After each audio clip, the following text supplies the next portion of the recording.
So you're thinking about buying a home in Redmond, Washington, but before you do, you want to learn everything you can about the pros and the cons, the good, the bad, the yays, the nays, and everything in between. You know, if you live in the Seattle area, it's a short, quick drive to Redmond, and you'll see just how great of a city it is. But this video is designed more for the out-of-town home buyer that's looking to relocate to the area, that's just trying to do their homework and learn as much as they can about the city of Redmond. You know, Redmond is located about 20 miles east of downtown Seattle. As far as commute times go, to get into downtown Seattle, you're looking anywhere from 20 to 25 minutes. You know, you have a couple different options to get over to downtown. One would just be to stay on 520 and take that bridge all the way over Lake Washington. It is a toll bridge, so you're going to pay a small fee to get over, but it's usually a little bit quicker. And if you're dealing with traffic and you're maybe in a hurry, paying that toll might be the way to go. But the more popular route, which does get a little bit busier, would be to head south a little bit down 405 and then just jump on I-90 and go across the lake that way. And you won't pay a toll, so save a little bit of money, but takes a little bit more time, okay? So commuting to the airport, maybe you travel a lot, take you anywhere from 25 to 35 minutes to get down to SeaTac, the international airport. So that's just located south of Redmond. Like I said, 35 minutes depending on traffic. If you wanted to head up and fly out of Payne Field, they do have kind of limited destinations they fly to. I think there's 8 of them on the West Coast, but a little easier to fly out of, you know, less wait times than SeaTac Airport. But to get to Payne Field, you're looking probably 30 to 35 minutes as well. So kind of centrally located between the airports, not far from downtown Seattle, and just Redmond's in a great location from a commuter standpoint. All right, let's go over some of the grades that the website niche.com has given to the city of Redmond. So overall niche grade is an A+. For public schools, A+. Housing, B-. Good for families, A+. Crime and safety, B-. Diversity, A. So Redmond is the 7th most populous city in King County. The population checks in right around 76,000 people, and the median income for those 76,000 residents is right around $147,000 per year. The median home value in Redmond is $887,000. The median rent you're going to pay to live in Redmond is right around $2,200 per month, and 49% of residents own their homes in Redmond. So just to cover a few of Niche's rankings overall for the city of Redmond, it checks in number 1 out of 183 for the best suburbs for young professionals in Washington. It checks in number 1 of 183 just as the best suburbs overall to live in Washington. And it also checks in at number 3 of 182 for best suburbs to raise a family in Washington. So overall, Redmond is a great place to live. You know, as I was saying, it's kind of away from the city, away from the hustle and bustle of it, you know, definitely kind of that suburban lifestyle, but you are centrally located to where it's really easy to get into downtown Bellevue, downtown Seattle, head up north, down south very easily. They're also going to be opening the light rail transit stations are going to be extending over into Redmond, which should be operational by 2025. So that's going to make getting around into downtown Seattle to the airports, up to Linwood, down to Federal Way. Once those open up, it's just transportation is just going to be so easy in and around the Redmond area. So great spot to live. Let's talk about what we're going to cover in today's video. First thing we're going to go over is local economy and job market. Then we're going to cover public schools, the Redmond park system, the food scene, easy access to neighboring cities, nightlife, and the cost of housing. So if that sounds interesting to you, let's get after it right now.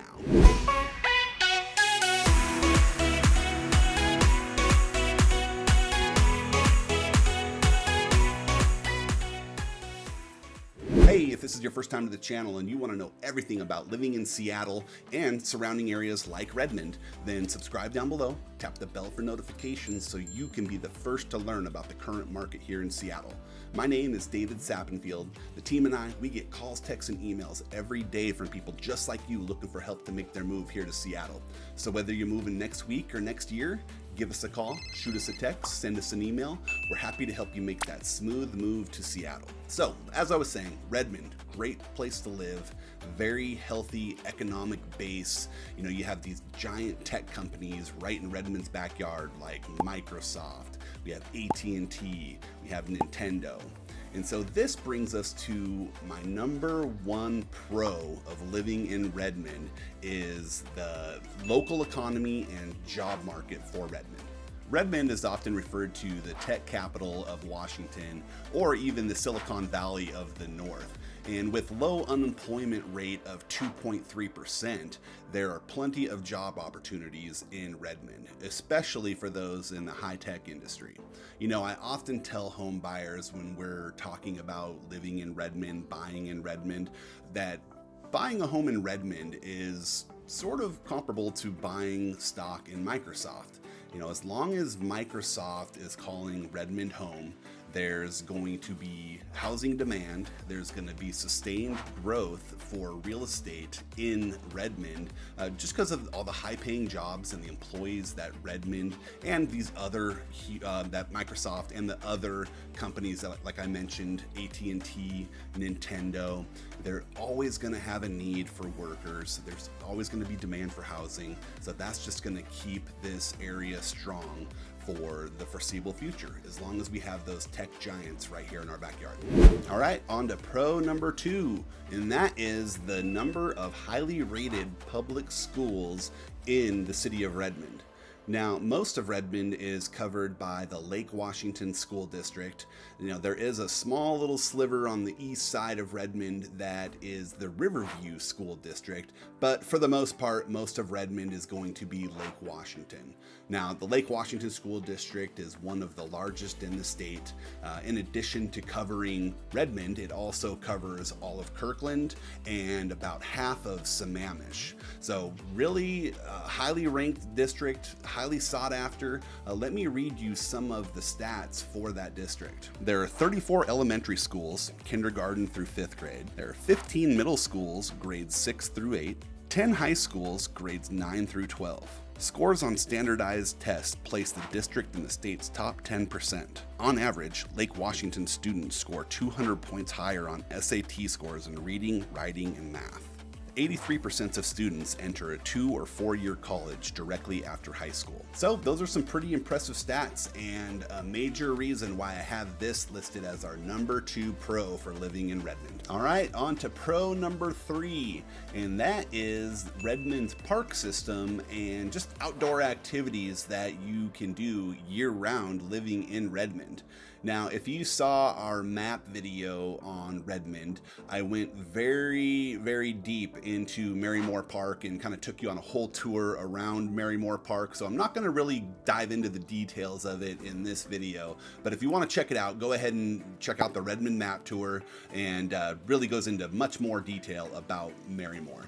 But with that said, there are a lot other parks in Redmond besides Marymore Park. Redmond's park system consists of 31 developed and 14 undeveloped parks on over 1,345 acres, along with 29 miles of developed trails. Some of the local favorite parks in Redmond include Marymore and Idlewood Park.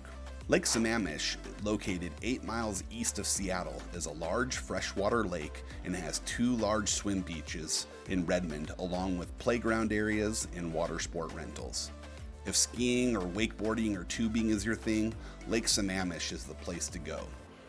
Other popular Redmond parks include Perigo Park, Evans Creek Preserve, and Bridle Trails State Park. So, like I said, lots of parks in Redmond. off-leash dog parks as well if you have a dog. So very, very dog-friendly city. It's amazing the number of people in and around just the Seattle area altogether, that it's just a very dog-friendly state, I guess you could say. So if you got a pup, this is the place for him. So that's why we have number 3 pro, the park system and just outdoor activities for Redmond. All right, number 4 pro on the list here is Redmond's food scene. Now, Redmond can go toe-to-toe with just about any major city as far as the diversity of food options that it offers, ranging anywhere from 5-star dining all the way down to just kind of quick grab-and-go foods. So, whether you're looking for gourmet food or just quick homemade comfort food, Redmond has you covered. Here are a few of top Redmond restaurants that you should definitely check out. Sage's, one of the best Italian restaurants in Redmond, known for its gnocchi, pasta, and rustic Italian dishes. Woodblock, modern American cuisine. Their menu will satisfy most groups, but the house specialty is whiskey. They'll smoke cocktails and bring them to your table before taking the cover off. Tipsy Cow, gourmet burgers and fries and shakes. Not a whole lot more I can say about it, it's just awesome, awesome burgers. Sparks Pizza, wood-fired pizza. They have a seasonal rotation of pizzas along with their legend pizzas loaded with toppings. Dozone, Chinese comfort food featuring popular soup dumplings, xiaolongbao. Bai Tong, big portions of Thai classics. El Toreador, traditional Mexican dishes in a cozy setting. Musashi's, Japanese sushi bar. So lots of dining options in and around Redmond. You're not going to have any shortage of, Indian, Mexican, teriyaki, fine dining, quick grab and go burritos. So just about anything that you're looking for food-wise, you're not going to have a hard time finding it in Redmond. And that's why it's our pro number 4.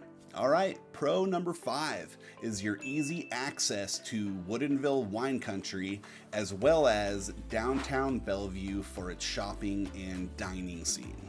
So as far as Woodenville wine country is concerned, you can head about 10 minutes north up the 202 there, and that'll put you smack dab in the middle of the tourist destination, Woodenville wine country. There's over 200 tasting rooms. If you're a wine fan, it's a great place to go check out. Lots of restaurants in that area as well. But it really has kind of burst onto the scene in the last decade or so as being one of the great, West Coast wine destinations. And that's about 10 minutes north of Redmond. So great spot to visit. If you're looking for more of like the city life, then, and you don't want to go into downtown Seattle, then downtown Bellevue is just growing rapidly. I mean, it's skyscrapers popping up left and right, definitely have that downtown feel. Plenty of restaurants, plenty of shopping. You have Bellevue Square Mall right there, lots of hotels. But if you want to stay away from the downtown Seattle scene, you have downtown Bellevue, which that's about 10 to 15 minutes from Redmond if you head southwest a little bit. So really close, but just another reason why I really like Redmond and its just convenient location of being just very central. You can get to places easy, and again, when that light rail system gets put in and is up and running fully in 2025, it's just going to be that much easier to get around. You're going to be able to shoot into Bellevue easier. You're going to be able to get into downtown Seattle way easier, and it's just going to be incredible. So we're really excited about that here. Can't wait till it opens. But yeah, that's pro number 5, and that is the access up into Woodenville wine country and how close you are to downtown Bellevue. Okay, that covers all of our pros for the city of Redmond. Now let's move into our cons. Now, when I had put this list together and I was doing my research, I had a hard time coming up with cons of why someone would not enjoy living in Redmond. Now, I'm not going to say there are no cons to living in Redmond, but there are very few. We're going to cover them here, but I definitely had a tough time coming up with a long list of cons. But the biggest con, which might not even be a con at all to some people, would be the lack of nightlife in Redmond. there's just not a whole lot to do once the restaurants close, at that 8 o'clock, 9 o'clock hour. There's plenty of bars, restaurants, a couple, like distilleries, breweries, places like that. Really good spots to hang out and grab a bite to eat and meet friends and stuff. But if you're looking for the nightlife, hanging out really late with friends, going out partying, stuff like that, Redmond is probably not gonna be the place for you. But with that said, Bellevue is very close. Like I said, 10-15 minutes away. So if you're looking for that sort of thing, it's not far to get there. You can shoot into Bellevue. Bellevue has everything you would need in that regard. And of course, downtown Seattle as well. The 20-25 minute drive into Seattle is pretty easy. So Redmond, kind of a quiet town, shuts down a little bit early. Nothing really happening late night, but still a great place to live. All right, our number 2 con for living in Redmond is the cost of housing in Redmond. It's super expensive to live there, as you would imagine. With high-paying tech jobs from Microsoft, Nintendo, AT&T, multiple other companies, it's a very desirable place to live. A lot of these high-paid employees want to live close to work or as close to work as possible, so that just makes the housing market in Redmond a little bit more competitive. So you're gonna be paying a premium to get a home in Redmond. Now, currently on the market, there are anywhere from a 2-bedroom condo for $400,000 all the way up to like a huge estate on a couple acres for $6,950,000. Of course, homes can get more expensive and sometimes you'll find them a little bit cheaper, but just to kind of give you a range of what you're going to see for sale in the city of Redmond. But as I was saying, it's very competitive.